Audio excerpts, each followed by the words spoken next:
என் தாய்மொழி தமிழுக்கும் என் தமிழ் மண்ணுக்கும் எனது முதற்கண் வணக்கத்தை தெரிவித்துக் கொள்கின்றேன். சுகந்தி MSc இல்லத்தரசி, மயிலாடுதுறை. வாகை தமிழ் சங்கத்திற்கு எனது வணக்கத்தை தெரிவித்துக் கொள்கின்றேன். ஜூன் 5ஆம் தேதி உலக சுற்றுச்சூழல் தினமாக கொண்டாடப்படுகிறது. இந்த தினத்தில் நாம் அனைவரும் மரங்களை வளர்ப்போம், மழை பெறுவோம் என்னும் பழமொழிக்கு ஏற்ப ஒவ்வொருவரும் நம்மால் முடிந்த மரங்களை வளர்ப்போம், நெகிழி பைகளை ஒழிப்போம் என்பதையும் நாம் அனைவரும் இந்த நாளில் கடைபிடிக்க வேண்டும். நெகிழி பைகளால் நமக்கு மட்டும் இல்லாமல் பறவைகளும் விலங்குகளுக்கும் பெரிய பாதிப்பை ஏற்படுத்துகின்றன. தற்பொழுது ஒரு யானை ஒன்று தனது 15 மாத குட்டியுடன் இறந்த செய்தியை நாம் கேட்டிருப்போம். இந்த செய்தியை பார்த்ததில் இருந்தாவது நாம் நெகிழிப்பையை முற்றிலும் குறைப்பதற்கு முயற்சி செய்வோம் என்று நாம் அனைவரும் உறுதி அளிப்போம். புவிக்கோளம் ஓர் உயிர்கோளம் என்று சொல்லிக்கொண்டே நாம் உயிரை பறித்து கொண்டிருக்கிறோம். அது புவியின் உயிரில்லை, நம் உயிர். நமக்கு நாமே குழி தோண்டுவதில் நாம் வல்லவர்கள். நாம் தோண்டும் குழி ஒரு கிணறாக இருந்தவரை அது நன்மையாக இருந்தது. அதுவே சுரங்கமாக மாறியதும் நமக்கு சவக்குழியாக மாறிவிடுகிறது.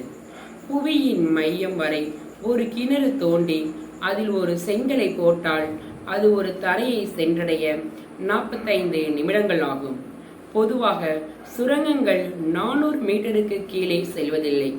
ஆப்பிரிக்காவில் ஒரு தங்க சுரங்கங்கள் 3 கிலோமீட்டருக்கும் சற்று அதிகமாகவே செல்கின்றன. எனினும் புவியை ஓர் ஆப்பிரிக்காக கொண்டால் நாம் அதன் தோலை கூட இன்னும் கீழிருக்கவில்லை என்று அனைத்தையும் குறித்த சுருக்கமான வரலாறு நூலில் கூறுகின்றன. நீர் நிறைந்த புவிக்கோளம் பார்ப்பதற்கு ஒரு குளிர்கோளம் போன்று காட்சியளிக்கலாம். ஆனால் உள்ளுக்குள் அது ஒரு நெருப்பு கோளாகும். இரும்பும் நிக்கலும் கலந்த நெருப்பு பந்து ஒன்று உள்ளே 50,000 பாகை செல்சியஸ் வெப்பத்தில் கொதித்துக் கொண்டிருக்கிறது.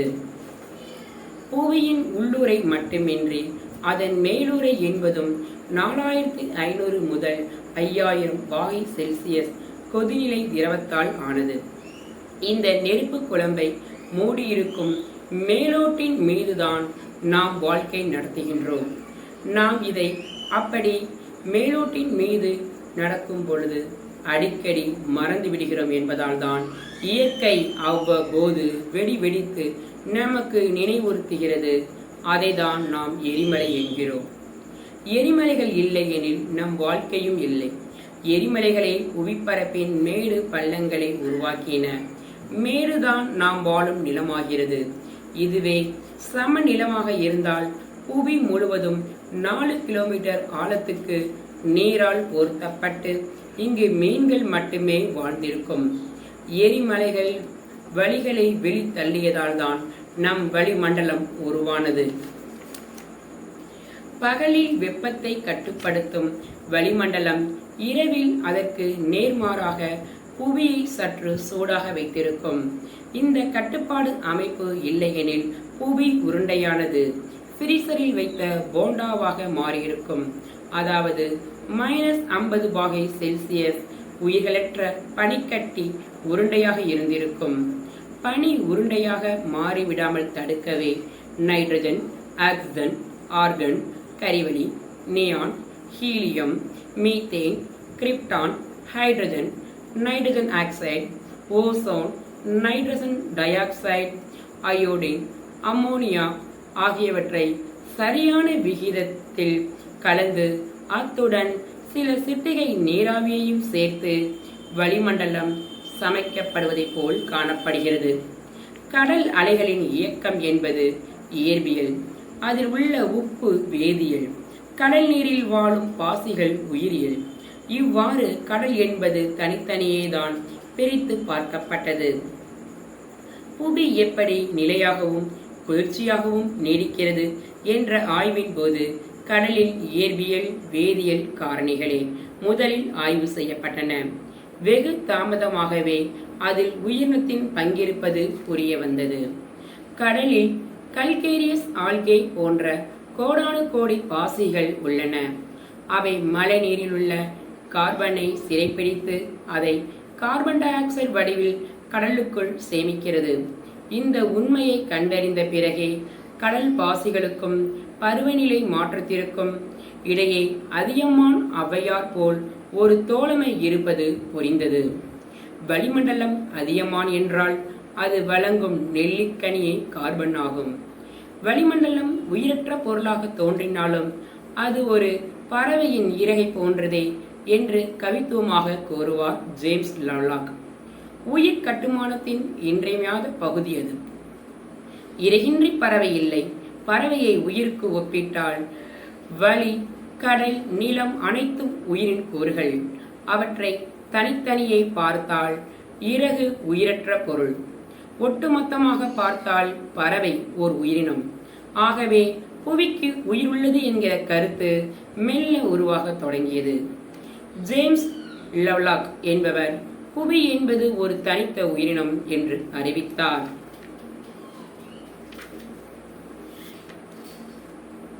கடல் என்பது புவியின் கருப்பை, உயிர் தோன்றிய இடம். எனவேதான் இயற்கை அமைவுகளில் கடல் அலை மற்றும் கடலம்மா என்கிறோம். கரையை தழுவும் அலைகள் நம் தொப்புள் கொடி. அதை அறுத்துக்கொண்டே கடலில் இருந்தே நிலத்தை பார்க்கும் ஆவலில் உயிர்கள் கரையேறின. ஒரு புறம் பாசியாக, செடியாக, கொடியாக, மரமாக மாறின. மறுபுறம் நாம் நீந்துவனாக, நீர்நில வாழ்வியாக, ஊர்வனாக, பரப்பவனாக மாறி இறுதியாக பாலூட்டி கொண்டிருக்கின்றோம். ஆனால் பிறந்த வீட்டை மறந்துவிட்டோம். கடல் என்றால் என்ன என்று ஒரிடம் கேட்டால் பீச் என்று பதில் வருகிறது. கடல் என்னும் கருப்பை தன் பனிக்குடத்தில் 1200 கோடி கன கிலோமீட்டர் நீரை நிரப்பி உள்ளது. இந்நீருடன் சேர்த்து கடலை எடை போட்டால் அது 1.3 மில்லியன் மில்லியன் மில்லியன் டன்கள் எடை இருக்குமாம். இதை கணக்கிட கால்குலேட்டர் உதவாது. கற்பனைதான் உலகம். கடல் நீரில் 3 கோடி வகை உயிரினங்கள் இருக்கலாம். சோகம் என்னவெனில் அவற்றில் பல இன்னும் கண்டறியப்படவில்லை. நமக்கோ தின்னும் கடல் மீன்கள் தவிர வேறென்றும் தெரியாது. கடல் உப்பு என்பது சோடியம் குளோரைடு. இது சோடியம் குளோரின் என்னும் இரு தனிமங்களின் கூட்டு. இவை தனித்தனியே இருக்கையில் ஆபத்தானவை. சிறிதளவு தூய சோடியம் கட்டியை நீரில் போட்டால் அது மனிதரை கொல்லும் ஆற்றலுடன் வெடிக்கும். முதல் உலகப் போரில் பயன்பட்ட ஆபத்தான நச்சு வலிகளுள் முதலிடம் பெற்றது குளோரின். கடலோ இவை இரண்டையும் இணைத்து நம் உயிர் வாழ்வுக்கு அவசியமான உப்பை தருகிறது. உப்பு நம் உயிரின் அடையாளம். உயிர்கள் கடலிலிருந்து தோன்றியது என்பதால் நம் உடலிலும் கடல் நீர் மிச்சமுள்ளது. கடல் உப்பின் அளவு லிட்டருக்கு 3.4 மில்லிகிராம் என்றாலும் நம் உடல் உப்பின் அளவு 0.08 மில்லிகிராம். மனிதர்கள் உப்பின் துளிகள். அதனால்தான் நாம் உப்பை வியர்வையாக வியர்க்கிறோம், உப்பை கண்ணீராக உகுக்கிறோம். எனவே உப்பிட்டவரை உள்ளளவும் நினை என்றார்கள். ஆனால் நாம் உப்பிட்ட கடலை மறந்து துரோகிகளாக மாறுகிறோம். கடல் நீரின் உப்புத்தன்மை எங்கும் சமமாக இருப்பதில்லை. ஒவ்வொரு பெருங்கடலும் வெவ்வேறு உப்புத்தன்மை வாய்ந்தவையாக காணப்படுகின்றன. மக்கள் மற்றும் எல்லா உயிரினங்களும் உயிர் வாழ நீர் அடிப்படை தேவை. மேலும் விவசாயத்திற்கும் தொழிற்சாலைகளுக்கும் நீர் தேவைப்படுகிறது. நீர் மாசுபடாமலும் புத்திசாலித்தனமாக நீரை எவ்வாறு பயன்படுத்த வேண்டும் என்பதை நீரின்றி அமையாது உலகு என்ற வரி சிறப்பாக உணர்த்துகிறது. ஆறு இல்லாத ஊருக்கு அழகுப்பால் என்பது முதுமொழி. கிராமங்களில் குளம், குட்டைகளில் தண்ணீர் சேகரிக்கப்படுகிறது. கோவில்களிலும் குளங்கள் அமைக்கப்பட்டுள்ளன. பெரிய ஏரிகள் உள்ள ஊர்களும் உண்டு. இந்த நீரை சுத்தமாக வைத்துக் கொள்ள தவறுவதால் பல நோய்கள் ஏற்படுகின்றன என்பதை பல உதாரணங்களுடன் ஆசிரியர்கள் கூறுவார்கள். பாதிப்பை ஏற்படுத்தும் கிருமிகளையும் வைரஸ்களையும் பற்றி விளக்கி, இதனால் மக்களின் உடல்நலம் பாதிக்கப்படுவதோடு சில தொற்று நோய்களால் ஏராளமான உயிர் சேதமும் ஏற்படுகிறது. ஆறுகளில் மக்கள் போடும் கழிவுகள், தொழிற்சாலை கழிவுகள் நீரை மாசுபடுத்துகின்றன. சுத்தமான குடிநீரை பருகுவதன் மூலமே நோய்களின் ஆபத்திலிருந்து காத்துக்கொள்ள முடியும்.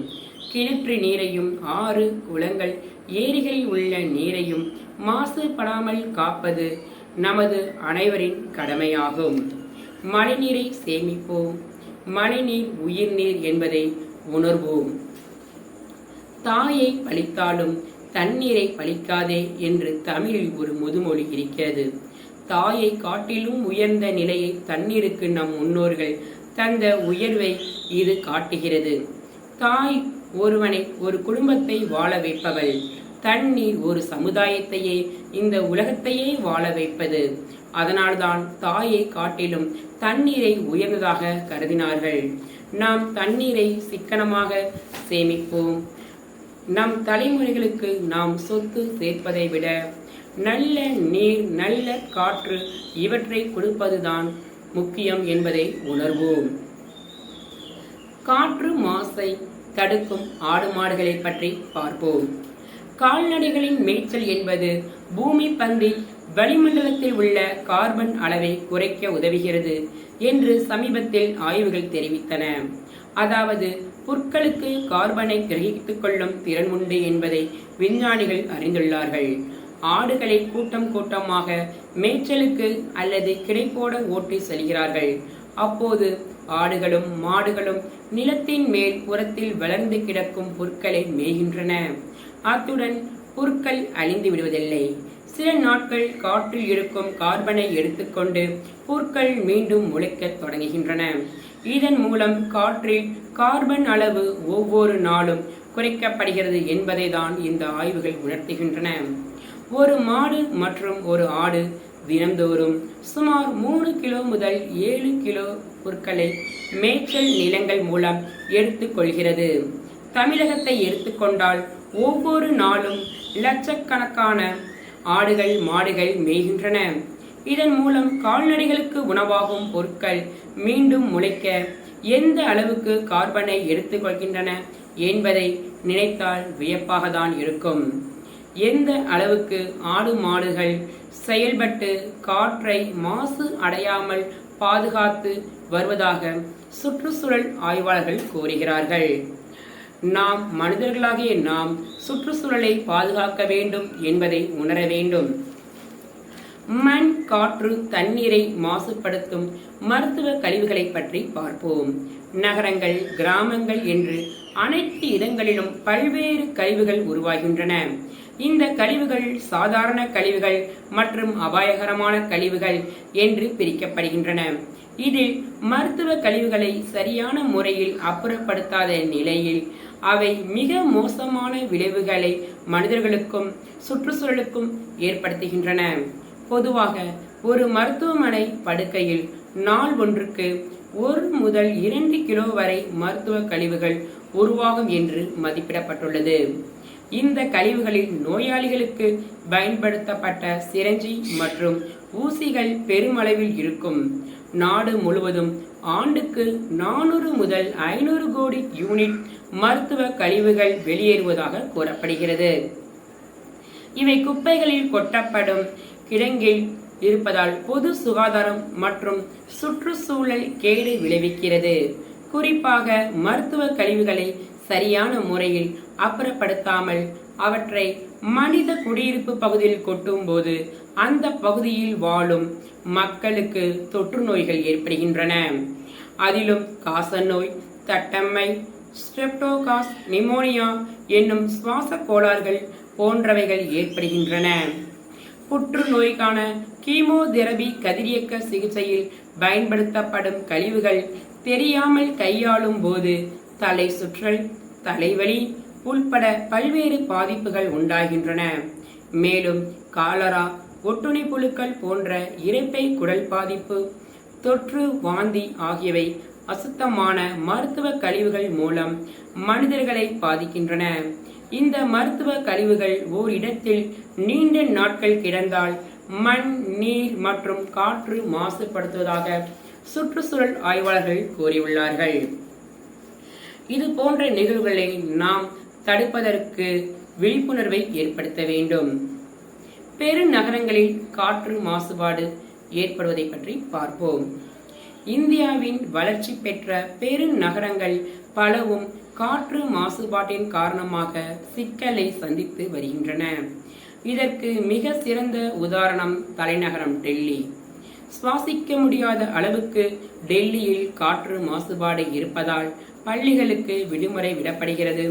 வாகனங்களை இயக்க கடும் கட்டுப்பாடுகள் என்று பல்வேறு நடவடிக்கைகள் எடுக்கப்படுகின்றன. இருப்பினும் காற்று மாசுபாடு தொடர்ந்து அதிகரித்து வருவதாக கூறப்படுகிறது. டெல்லியில் நடத்தப்பட்ட ஆய்வில் வாகனங்கள் உமிழும் கார்பன், சாலை தூசி, கட்டுமான தூசி, வெளியேறும் புகை, திறந்த வெளியில் கழிவுகளை எரித்தல், தொழிற்சாலைகளில் இருந்து வெளியேறும் ரசாயன உமிழ்கள் ஆகியவை முதன்மையான காரணிகளாக கண்டறியப்பட்டுள்ளன. இவை ஒட்டுமொத்தமாக இணையும் போது 2 கோடி மக்கள் வசிக்கும் டெல்லி போன்ற நகரத்தில் கிட்டத்தட்ட நிரந்தர தூசி மேகம் போன்ற அமைப்பு உருவாகியுள்ளது. இதன் காரணமாக காற்று கடுமையாக மாசுபட்டு சுவாசிக்க முடியாமல் பாதிப்பதோடு, மாசடைந்த காற்றை சுவாசிக்கும் போது இதயம் மற்றும் நுரையீரல் நோய்கள், நீரிழிவு மற்றும் கடுமையான மனச்சோர்வு ஏற்படுவதாக தகவல் தெரிவிக்கிறார்கள். கடும் தோல் நோய்களை கூட ஏற்படுத்தலாம்.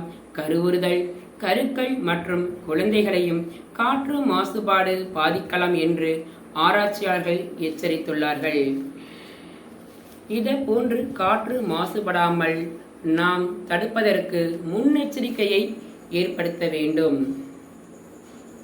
காற்று மாசுபாடு கர்ப்பிணி பெண்களுக்கு கருச்சிதைவை 50% அதிகரிக்கக்கூடும் என்று ஆய்வு சொல்கிறது.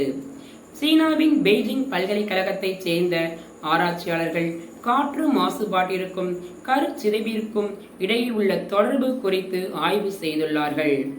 இந்த குழு 2009 முதல் 2022 வரை சீன தலைநகரில் வசித்த 2,50,000க்கும் அதிகமான கர்ப்பிணி பெண்களின் மருத்துவ பதிவுகளை ஆய்வுக்காக எடுத்துக்கொண்டது.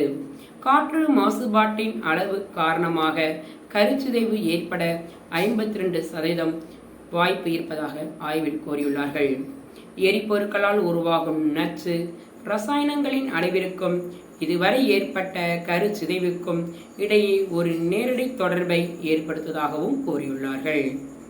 பெய்ஜிங் பல்கலைக்கழகத்தின் பேராசிரியரும் ஆய்வின் தலைமை ஆசிரியருமான லிஹியாங் ஜாங், கர்ப்பத்திற்கு முன்னால் சில தற்காப்பு நடவடிக்கைகளை மேற்கொள்ளும் பட்சத்தில் கருச்சிதைவுகளை தடுக்க அல்லது குறைக்க சாத்தியமான வாய்ப்புகள் இருப்பதாக தெரிவித்துள்ளார்கள்.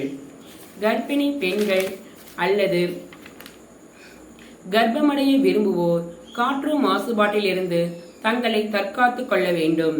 இது அவர்களின் சொந்த ஆரோக்கியத்திற்கு மட்டுமல்ல, அவர்களின் கருவில் ஆரோக்கியத்திற்கும் கூட அவசியமாகிறது என தெரிவித்துள்ளார் பேராசிரியர் ஜாங். காற்றை சுத்தப்படுத்த தற்போது காற்று சுத்திகரிப்பு கருவிகள் கண்டுபிடிக்கப்பட்ட நிலையில் வீட்டை விட்டு வெளியே வந்த பிறகு யாராலும் காற்று மாசிலிருந்து தப்பிக்க இயலாது. மேலும் காற்று சுத்திகரிப்பு கருவிகள் வாங்குவதை பற்றி ஏழை எளிய மக்கள் நினைத்து கூட பார்க்க முடியாது. ஏனென்றால் அவை விலை உயர்ந்தவை. அதனால் காற்று மாசுபாட்டை கட்டுப்படுத்த ஒவ்வொருவரும் இயன்ற அளவு முயற்சிக்க வேண்டும். சுற்றுச்சூழல் என்பது இந்த பூமியை சுற்றியுள்ள இயற்கை மற்றும் செயற்கை பொருட்களின் ஒரு தொகுப்பே ஆகும்.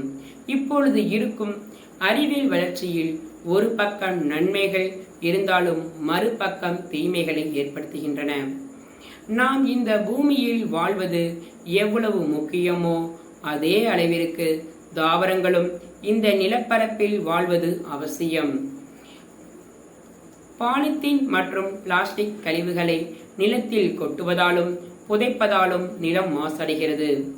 நாம் தயாரிக்கும் ரசாயன பொருட்களில் இருந்து வெளிவரும் ரசாயன கழிவுகள் மற்றும் தாவரங்களில் கலக்கப்படும் யூரியா, பூச்சிக்கொல்லிகள் போன்ற செயற்கை உரங்கள் நிலத்தின் தன்மையை மாசுபடுத்துவது மட்டுமின்றி அதை உண்ணும் மனிதர்களுக்கும் பல நோய்கள் உருவாகின்றன. இப்புவியில் நீரின் அளவு 1.386 பில்லியன் 3 கிலோமீட்டர். அதில் 97.5% உப்பு நீர் மற்றும் 2.5% நிலத்தடி நீர் ஆகும். நீர் மாசுபடுவதற்கு முக்கிய காரணம் நீரை சேமிப்பதற்கான வடிகால் வசதி இல்லாமல் இருப்பதே ஆகும். தொழிற்சாலை கழிவுகள் மற்றும் வீட்டு கழிவுகள் குளம், குட்டை, ஏரி போன்ற நீர்நிலைகளில் கலப்பதினாலும் விவசாயத்திற்கு பயன்படுத்தப்படும் நீரில் கிருமி நாசினிகளை பயன்படுத்துவதாலும் நீர் மாசடைகிறது. பெரும்பாலான ஒலி மாசு மனிதர்கள் பயன்படுத்தப்படும் ஒலிபெருக்கிகள், வீட்டில் உபயோகப்படுத்தப்படும் எந்திரங்கள் மற்றும் மனிதர்கள் பேசும்போது வெளிப்படும் ஒலி என இப்புவி பல ஒலிகளால் மாசடைந்து கொண்டிருக்கிறது. சூரியனும் இருந்து தேவையான ஆற்றலை பூமி பெறுகிறது. கார்பன் டை ஆக்சைடு, மீத்தேன் மற்றும் நைட்ரஸ் ஆக்சைடு போன்ற வாயுக்கள் வாயுமண்டலத்தில் பரவியுள்ளன. இப்படி பல்வேறு விதமாக மாசுபடுவதை நாம் அனைவரும் தடுப்பதற்கு முயற்சி செய்ய வேண்டும். இந்த சுற்றுச்சூழல் தினத்தில் இருந்து நாம் அனைவரும் சுற்றுச்சூழலை பாதுகாப்பது நமது அனைவரின் கடமை என்று உணர்ந்து நாம் சுற்றுச்சூழலை பாதுகாப்போம் என உறுதி எடுப்போம். நன்றி. எனக்கு பேச வாய்ப்பளித்த வாகை தமிழ்ச்சங்கத்திற்கு நன்றி.